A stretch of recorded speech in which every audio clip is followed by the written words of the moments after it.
What's up YouTube? How are you doing today? Chana D, your Techno Dad here, and in this video I'm going to be walking you through how to get eARC to work on an LG OLED and Denon AV receiver, and we're going to test to make sure it all works, what cables you need, and even troubleshooting once it's set up. Sometimes it just doesn't work. We're going to get into all that after a word from our sponsor, the Hi-Fi Summit. Have you ever wanted to attend a Hi-Fi trade show, but couldn't? Now you can. On June 26th to 30th, the Hi-Fi Summit begins. It's going to be a 5-day event available to people worldwide. There you can see your favorite brands, and you'll get to see all the new products before anybody else. If you're shopping for products, you can even narrow down your search based on price and other specific criteria. You'll be able to chat live with other audio enthusiasts, ask questions about products, and get them answered directly by the companies. You'll be able to vote for best in show. You can even leave testimonials for your favorite brands. But no trade show is complete without an after party. So we're going to have Techno Dad spinning every single night. So you'll be able to sit back at home, bump it on your system, go to the HiFiSummit.com, buy your ticket, and let your hi-fi journey to the top begin. All right, everyone, don't forget to buy your Hi-Fi Summit ticket. Link is down in the description. Oh yeah, and if you're new to the channel, don't forget to hit that subscribe button and the bell so you're notified when the next video gets released, because I got a lot of content coming up for you and you don't want to miss a thing. Isn't that an Aerosmith song? Okay. So, after a big long talk with Phil Jones multiple times and ordering multiple cables, I finally got the silly eARC to work on my LG OLED with my Denon AV receiver. Now, let's talk about a few things first. What is the difference between ARC and eARC? Well, basically, if you guys don't know, ARC is the audio return channel. So what that means is you can have your receiver connected with the HDMI cable going to your TV.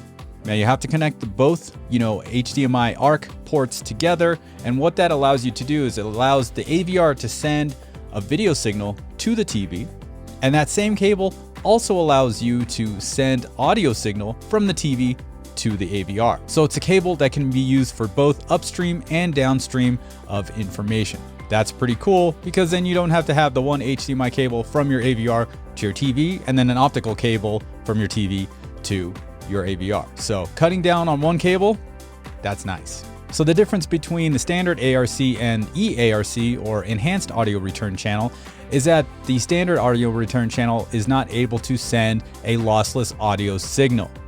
What is lossless audio signals? Well, Dolby Atmos is set up to be delivered in two fashions. One is Dolby True HD, which is the lossless version, and that's what you'll find on 4K UHD discs and that sort of thing.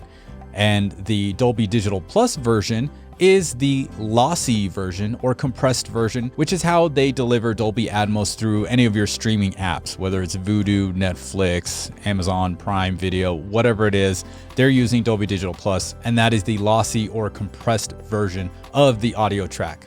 So with enhanced audio return channel, you can get Dolby True HD Atmos sent from your TV to your AVR. That's pretty cool, and I always thought it was just automatic, but maybe I'm just an idiot and I just couldn't figure it out. But we actually have to turn a few things on the LG side to make sure it works. On the Denon side, you have to press the setup button, go into video, then HDMI setup, and then make sure ARC is on. That's all you have to do. It's the same way to have eARC as to have ARC. Now the difference is what we have to do on the LG TV. So on the LG TV, get to the main menu settings, not just the pop-up one, go down to sound, and under sound, there is a sound out, which is already set to HDMI ARC, but you need to go down and make sure both digital sound out is set to pass through and eARC is set to on. Now, if you have eARC set to on and digital out is not set to pass through, it will still go out Dolby Digital Plus, and that confused the crap out of me for a while, and I thought it was the cable, and I ordered all these cables, and it was just kind of like a waste of time and money. But at least I can report back to you guys which cables work. And so the way I did this test was I connected my Oppo UDP203 to HDMI 4 on the TV, and then HDMI 2 on the TV is connected to the ARC HDMI out from the Denon X6500H. So that is how it's set up. So the Blu-ray is sending uncompressed audio to the TV, and then the TV now has to send the uncompressed audio to the AVR. Now, since we can't just hit info on the AVR and see anything because the display is being used, right? That one cable is being used. So what we have to do is use the Denon remote app on my phone to double check and make sure we're getting Dolby True HD. So going into the Denon AVR remote app and getting to the main screen, we can see the output and the sound mode. If you press the little question mark, and tap AVR info. Then we get the format and how the format is being received. In this case, it's Dolby Atmos, Dolby Digital Plus. Now, Dolby Digital Plus is what I was getting when I forgot to change the sound out to pass through and it was just set to auto. So if you're having issues with it, change it from auto to pass through so that you can ensure that you're getting lossless sound all the time. And finally, when I did that, I got Dolby True HD. Now, what is it that we need cable-wise to get this to work? And that was one of the things that I just could not understand. And finally, it's pretty simple actually. And it's just an HDMI cable with Ethernet. And that's it. And the funny part is I already had those like laying around. I just didn't know it. So if you guys have ever looked at my cable link on the recommended HDMI cables, I've got a bunch of them. And one of them is this one by Tevon. And it actually has had Ethernet the whole time. And I've been recommending it for like over a year now. So I just went ahead and double checked all of the cables that I have posted in that link. They are all Ethernet. Some of them are 4K, some of them are 8K. So pick up whichever one you need that has Ethernet if you want to run eARC.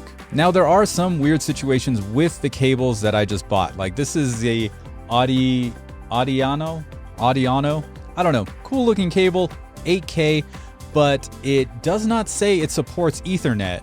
And I didn't think it was going to work until I got the packaging, which says it supports Ethernet. And that's it. It doesn't say it on the Amazon site at all. So that's kind of weird. And here's one from ZestKit that I tested. Cool looking cable. And it does work.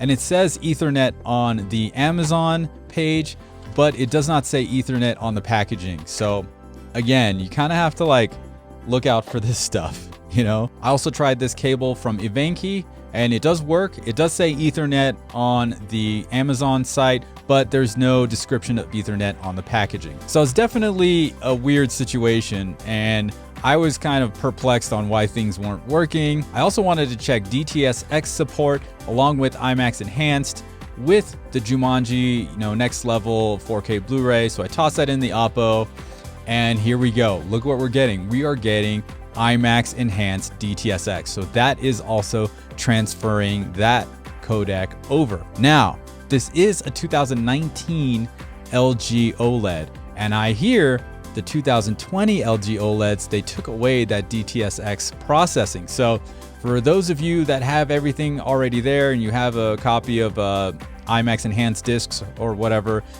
test it out for me so that we can definitively have a yes or no. I've just heard about it. So I just want to make sure if we can or cannot get Dts X and or IMAX Enhanced coming from a 4K player through the TV eARC to your AV receiver. So if anybody out there has got a 2020 LG, whatever it is, OLED, LED, let me know if it does work or does not work because I'm interested to find out.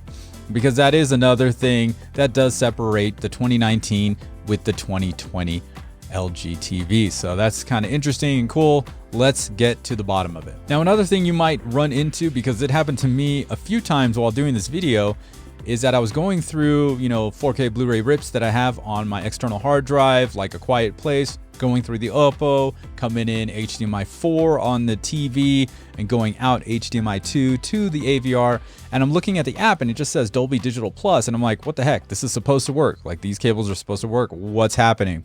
And I think there's some sort of handshake issue that needs to happen with the TV. So what I did was I went back into the sound properties and switched it to internal TV. And then I switched it back to HDMI ARC. And then everything was good. So that's something you can do to kind of just, I don't know, it's kind of like you're kicking the TV like, hey, work, like, I don't know why it's doing that. It could be just some sort of weird handshake issue depending on maybe what components you turn on.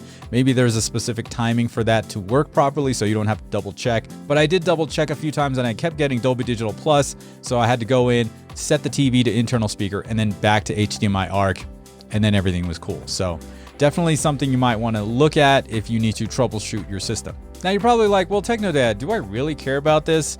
Do I really need this?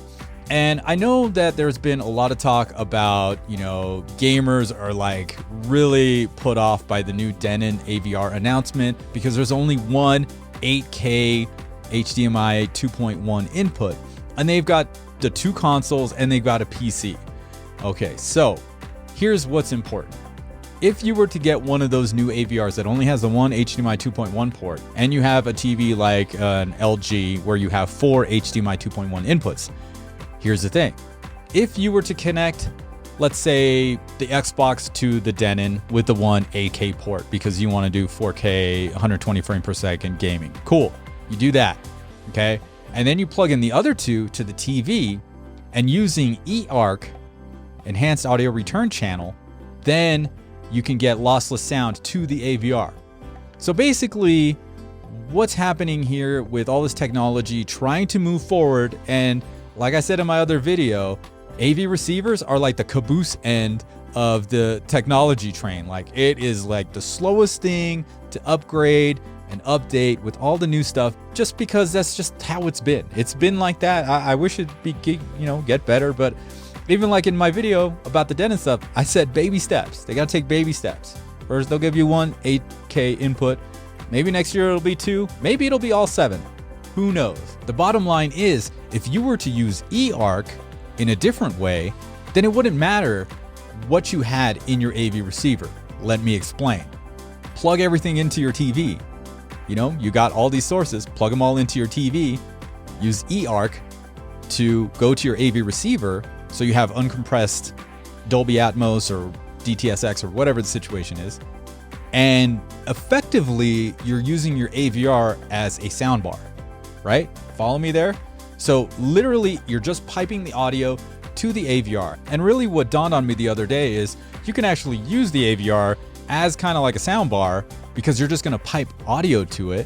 You don't need to have all your sources going through the AVR if you don't need to, right? Let's say you have 3 sources. You can just plug them into the TV and eARC those sources over to your AV receiver, and then you wouldn't necessarily have to worry about upgrading your receiver when HDMI specs change. All you need to do is have a TV that supports eARC, and then you're good to go. And that's kind of like a game changer in that aspect. Like, you don't need to keep changing your front end on your AVR because, well, you just don't need to. eARC. Very cool. Very cool. Just let that sink in. Let it sink in. So with eARC, you get more flexibility on how to route your sound and work with all your components. And at the same time, it gives you longevity, because we don't need to upgrade our AV receiver all the time if you have eARC and a TV that supports that, so that you can just kind of pipe all of the uncompressed audio to your AV receiver and you don't have to plug anything into the receiver. Now, if you guys have any questions about this or anything else, let me know down in the comments below or on social or email. And that pretty much wraps up this video. If you liked it, go ahead, smash that like button, and don't forget to subscribe to my channel using the button in the middle of your screen. Once again, my name is Chana D. I'm your Techno Dad, and I'll see you next time.